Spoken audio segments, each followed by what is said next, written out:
Welcome to Therapy Crime Scenes. It's where I explore the psychology of some of the most well-known crimes in the world, but not to sensationalize it, but to understand and to analyze why it happened in the first place. I'm John Cordray, a licensed professional counselor, and today I'm analyzing the psychological profiles of one of the most tragic events in American history, the Columbine shooting. If you remember that time when it came on the news, you probably know exactly where you were when that happened. On that day, Eric Harris and Dylan Klebold, two high school seniors, killed 13 people, 12 students and a teacher, and injured 24 others before taking their own lives in Littleton, Colorado. This case changed how we view school safety, youth mental health, and youth violence. As a therapist, I want to unpack the psychological profiles of Harris and Klebold,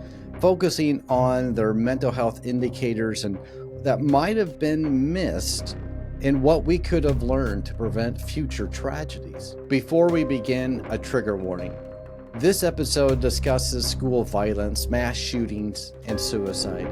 It can be very traumatic, so I want to give you that content warning. If it's too much, go on and look at a different video.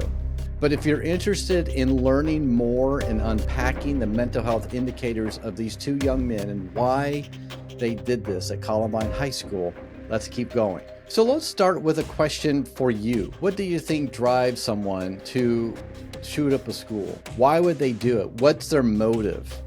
I've talked a lot about other school shooters in other videos here on Therapy Crime Scenes, and it's always fascinating, not in a sensational way, not in a way to bring fandom, but in a way of psychological mental health indicators. That's where it's fascinating to me.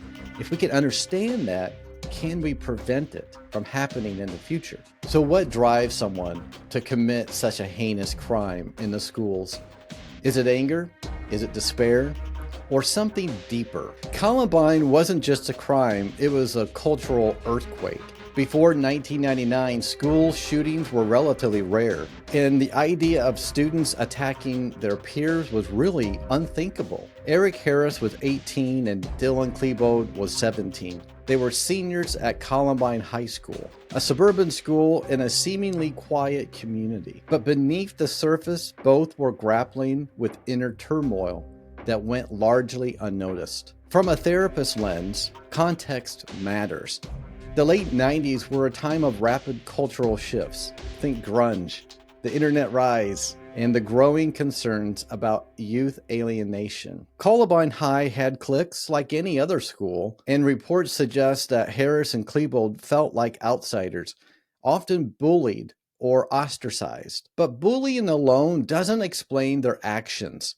To understand it, we need to look at their minds, to unpack the psychological implications in their environments and the warning signs piled up. But let's be clear, hindsight is 2020. We can look at all of the mistakes that were made and all of the mental health indicators that were overlooked, but nobody could have predicted this. Being bullied or being ostracized in school doesn't always equate to violence, but what set Harris and Klebold apart? What drove them to do this heinous crime? Their journals and their videos and their behaviors that were recorded, they were later called the basement tapes. They offer clues. As I look into their psychology, I'll highlight mental health themes like depression, anger, and alienation, and how these can spiral if untreated. Let's start with Eric Harris. He's often seen as the leader in the duo. Harris was articulate, intelligent, and deeply angry. His journals revealed a young man consumed with rage, not just at his peers, but at the world. He wrote about wanting to destroy everything, fantasizing about mass destruction long before April 20th. From a mental health perspective, Harris's writings scream red flags. Let's talk about depression. Harris was diagnosed with depression and prescribed an SSRI after expressing suicidal thoughts. But depression doesn't always look like sadness. It can manifest itself as irritability or rage, especially in teens. Harris's fixation on violence suggests his depression was untreated or mismanaged. possibly exacerbated by the medication side effects. SSRIs, while life-saving for many, can increase agitation in some young people if it's not closely monitored. Next is psychopathic traits. Harris's lack of empathy, seen in his callous journal entries about the victims, raises questions about his psychopathy. He described humans as inferior and himself as godlike. Psychopathy isn't a diagnosis in the DSM-5, but traits like grandiosity, shallow emotions, and being massively manipulative align with what we call antisocial personality disorder in adults. His behaviors like lying, stealing, and planning the attack with cold precision suggest a severe empathy deficit. Another theme is anger and resentment. Harris felt wronged by society, his school, even from his family. He was disciplined for breaking into a van, which fueled his sense of injustice. In therapy, we call this externalizing blame. Harris's anger wasn't just a reaction to bullying, it was his worldview. He saw violence as a way to reclaim power. As a therapist, I wonder, where were the adults? Harris's parents knew about his therapy and about his medication, but his journals and weapons stockpile went unnoticed. This points to a critical mental health indicator, which is lack of parental oversight. Teens need boundaries, especially when showing signs of distress. Harris's ability to hide his plans suggests a disconnect at home.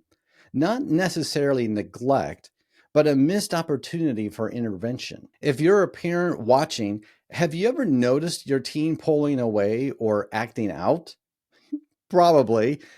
And a lot of times that's normal. But when a teenager is really isolating themselves, making drawings that are very deep and dark, and often angry and in a rage, there's probably something going on. So don't just blow it off. Get your teen help. Now let's look at Dylan Klebold. Dylan is often portrayed as Harris's follower, but that oversimplifies things. Klebold was a sensitive, introspective, and deeply depressed. His journals are poetic, filled with self-loathing and requited love. Unlike Harris's outward rage, Klebold's pain turned inward until he snapped. The biggest mental health theme here is major depressive disorder. Klebold wrote about wanting to die, describing his life as a nightmare. He fantasized about suicide, and his role in Columbine was, in part, a suicide mission. Depression in teens can look like withdrawal, low motivation, or obsession with dark themes, all of which Klebold showed. He was in a diversion program after the van break-in, but there's no record of formal therapy or medication. This is a glaring missed opportunity. Another theme here is social isolation. Klebold felt invisible, writing about being left out of friendships and romance. He idolized a girl he barely knew, a common trait in depression called limerence, an obsessive, unrealistic attachment. Isolation can amplify despair, and for Klebold, Harris became the tether, someone who validated his pain. This leads to codependency. It's a dynamic where two people enable each other's worst impulses. Harris's aggression gave Klebold a purpose. Klebold's loyalty fueled Harris's plan. Another indicator here is substance use. Klebold drank and possibly used drugs, which can worsen depression and impair judgment. Teens often self-medicate, but without intervention, it can spiral. Klebold's parents, like Harris's, seemed unaware of the extent of his struggles, highlighting another missed connection. As a therapist, I see Klebold as someone who might have responded to therapy. Cognitive behavioral therapy or dialectical behavioral therapy could have helped him challenge his negative thoughts and build coping skills. But he slipped through the cracks. This raises the question, how do we reach teens who hide their pain? Can we do a better job as a society, as a school, as parents? Harris and Klebold weren't just individuals. They were a lethal pair. Their friendship is a case study in a shared delusion where two people reinforce each other's distorted beliefs. Harris's grandiose fantasies of destruction meshed with Klebold's suicidal despair, creating a perfect storm. Together, they built bombs, stockpiled guns, and filmed the basement tapes where they bragged about their plans. A key mental health theme here is radicalization, not in a religious or political sense, but in a psychological one. They fed off of each other's anger, dehumanizing their peers and justifying their violence. This mirrors how extremist groups recruit vulnerable people, offering a sense of purpose. For Harris and Klebold, their mission gave them identity. Another indicator here is the escalating warning signs. They weren't subtle. Harris's website ranted about killing, and Klebold's writings grew darker. A classmate reported concerns, and police found a pipe bomb linked to Harris, but follow through was minimal. No one said anything. And that was the beginning of this tragedy. Nobody said anything. In therapy, we talk about behavioral rehearsal, about practicing harmful acts before committing them. Their videos and weapons purchases were rehearsals, yet no one intervened. This points to systemic failures.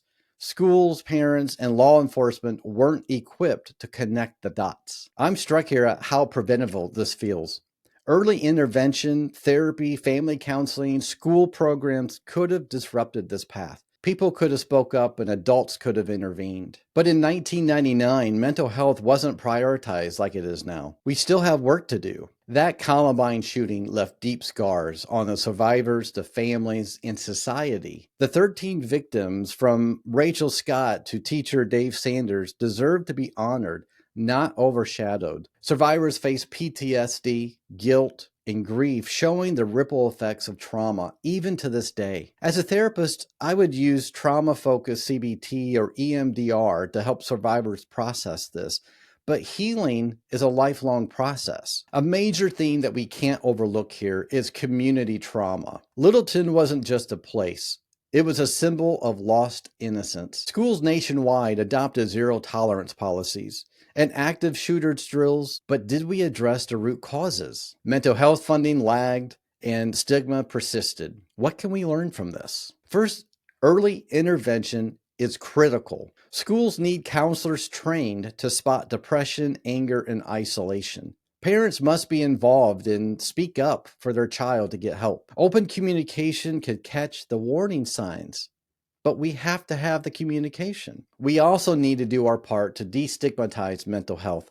Harris and Klebold needed help, not judgment. And finally, this is for the adults. We need to listen to the youth.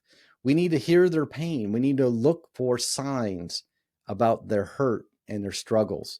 And we have to act on it and offer support. Youth voices, whether in journals or social media, are often cries for connection. The Columbine shootings is not just about Eric Harris and Dylan Klebold. It's about what we miss when we don't prioritize mental health. Their story, their anger, depression, isolation reminds us that no one is born a monster. They were teens who fell through the cracks, and 13 lives were lost because of it. I believe we can do better. And if you're struggling, whether you're a teenager or an adult, reach out. Talk to a friend, a counselor, or call the hotline. And if you see someone in pain, listen. Small actions can save lives. Act with compassion. So what stands out to you about the Columbine shootings? Could therapy have changed Harris and Klebold's path? Perhaps. What do you think could have prevented this tragic school shooting in Columbine? Well, that's another Therapy Crime Scenes edition. Thank you for tuning in. I really appreciate you. And I'm always looking for other stories to talk about on Therapy Crime Scenes. I really enjoy doing the Therapy Crime Scenes, not to bring fame or fandom to the perpetrators, but to bring out awareness, to identify what we could have done differently. How can we prevent this? How can we help others? And that's what this is about. Thank you so much for watching Therapy Crime Scenes. And until next time, take care of yourself.